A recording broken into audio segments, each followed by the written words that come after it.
Jangan mengatakan Yesus itu bukan ilahi dari fakta-fakta kemanusiaannya. Jangan mengatakan Yesus itu bukan manusia dari fakta-fakta keilahiannya.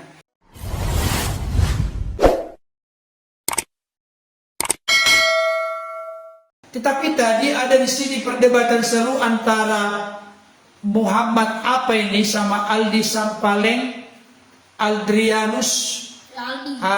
Ini. Saya mau menyampaikan sedikit ya Bapak Ibu Saudara, khususnya saudara-saudaraku dari umat berkepercayaan lain. Saya sedikit memberikan respon dan tanggapan kepada umat berkepercayaan lain. Dengarkan baik. Memahami Alkitab harus secara utuh, lengkap dan menyeluruh. Jangan mengatakan Yesus itu bukan ilahi dari fakta-fakta kemanusiaannya. Jangan mengatakan Yesus itu bukan manusia dari fakta-fakta keilahiannya. Jadi tolong jangan menyoroti ayat-ayat yang hanya menunjukkan Yesus sebagai manusia. Dia puasa, dia sunat, dia berdoa, dia menangis, dia lapar, dia takut di taman Getsemani, dia mati. Ini, kalau ini tunjukkan membuktikan Yesus bukan ilahi, saya kasih tahu Anda keliru. Kenapa? Kitab sucimu itu yang kertasnya ilahi enggak? Tolong dijawab, kitab sucimu yang kertasnya, ini kertas, ilahi enggak ini? Tidak, tapi kontennya, isinya ada kan di Lauhul Mahfuz itu kan? Di arasi yang ilahi kan ada kan? Kekal apa tidak itu?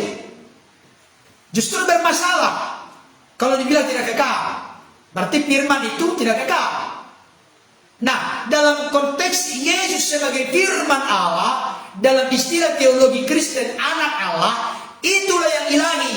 Dan jangan lupa, apa yang Anda kutip tadi itu kutipan Yesus dari perjanjian lama. Yesus sebagai manusia makhluk Allah yang lahir dari Bunda Maria. Itu sebabnya kalau Anda memaksakan keyakinanmu kepada orang Kristen, itu keliru. Kenapa? Bagi orang Kristen, Yesus itu memiliki dua natur. Natur kemanusiaan dan natur keilahian. Ini tidak boleh dicampur baur.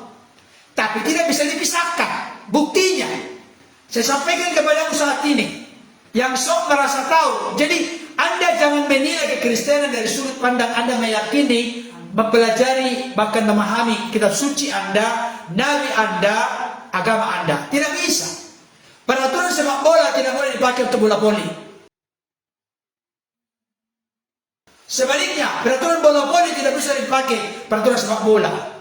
Di bola voli kena tangan tidak masalah, sepak bola hands itu hukuman, tidak boleh, pelanggaran. Biarlah peraturan sepak bola untuk sepak bola, peraturan bola voli untuk bola voli. Biarlah orang Kristen memahami konteks kekristenan dari sudut pandang kekristenan. Dalam konteks kekristenan, firman Allah itu julukan lain adalah anak Allah.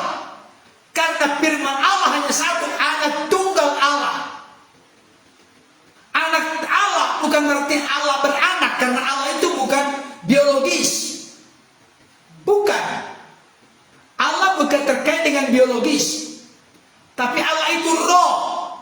Allah yang roh disapa dengan Bapa, memiliki firman yang kekal dan roh yang kekal dalam dirinya. Firman tidak diciptakan. Bahkan Allah menciptakan segala sesuatu dengan firman. Kenapa?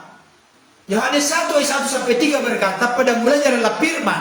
Firman itu bersama-sama dengan Allah dan firman itu adalah Allah. Ia pada mulanya bersama-sama dengan Allah. Segala sesuatu dijadikan oleh firman. Tanpa firman tidak ada pun yang terjadi dari segala yang telah dijadikan. Perhatikan baik. Tolong buka hati pikiran saudara-saudaraku berkeyakinan lain. Fakta-fakta di Alkitab menunjukkan dalam eksistensi sebagai manusia, Yesus berkata, sebelum Abraham ada, aku sudah ada. Bahkan sebelum dunia dijadikan, aku punya kemuliaan di hadiratmu. Saya tanya, Nabi mana yang punya kemuliaan di hadirat Bapa sebelum dunia dijadikan? Bukan sekedar sebelum Abraham ada.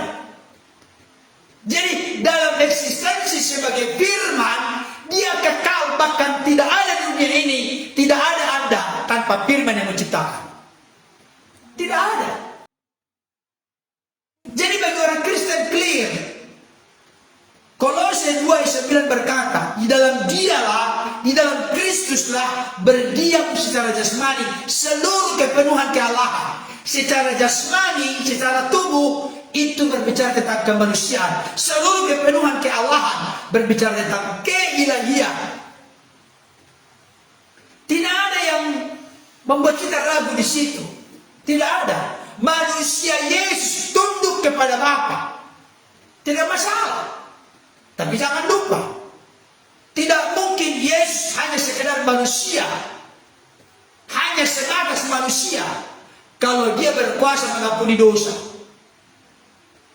Tidak mungkin Yesus sebatas manusia berkuasa memberikan hidup yang kekal.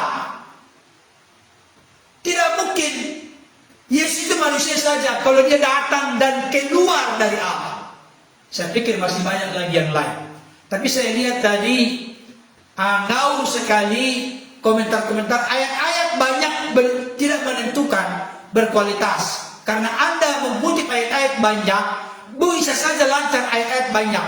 Tapi Anda kutip ayat-ayat itu demi pembenaran diri Anda bahwa orang Kristen salah, Anda yang benar. Tidak mungkinlah Anda lebih tahu doktrin ajaran Kristen daripada kami, orang-orang Kristen yang sejak awal sudah tahu firman Tuhan. Oke, saya pikir itu saja.